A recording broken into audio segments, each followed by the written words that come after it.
The totality cantos' trance sequence complexifies pre-symbolic's monodirectional historical progression toward omnidirectional paradox and non-hierarchical non-contingency.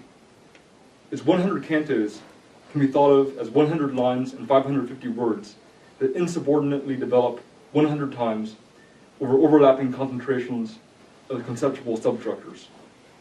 Its development will have the general tendency of general subject investigation towards specialization.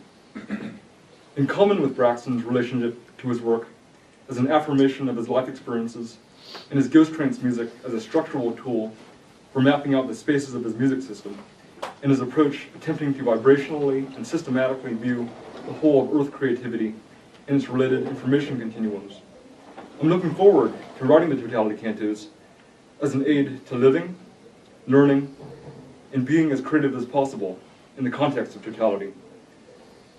Braxton is a historical thinker and regularly uses the phrase, "in this time period," to emphasize the present conditions. His politicalization of his system was to resist imposed social and/or political values, the Western critical and defining community, and the whims of given spectacle periods, with their sabotaging of rigorous transformational potential. Systematic resistance to interpolation continues to be essential for rigorous thought to begin. In this time period, I'm also interested in rethought relations of art to politics, and argue for the total insurrectionary panoply of knowledge by art. Paradox and totality are useful thought modes for destroying, radicality diminishing, unrigorous thought. I started my journal Armed Cell to research this relation.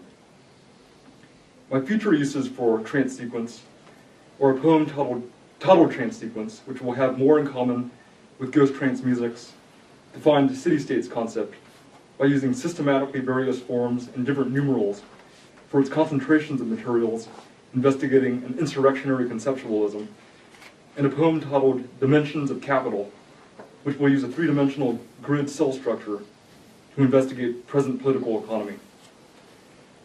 I'll conclude by playing the first 7 minutes of Braxton's latest recorded composition 367D from Quartet Mannheim 2010, an example of his diamond curtain wall music, combining improvisation with interactive electronics, and then I'll receive some comments and questions.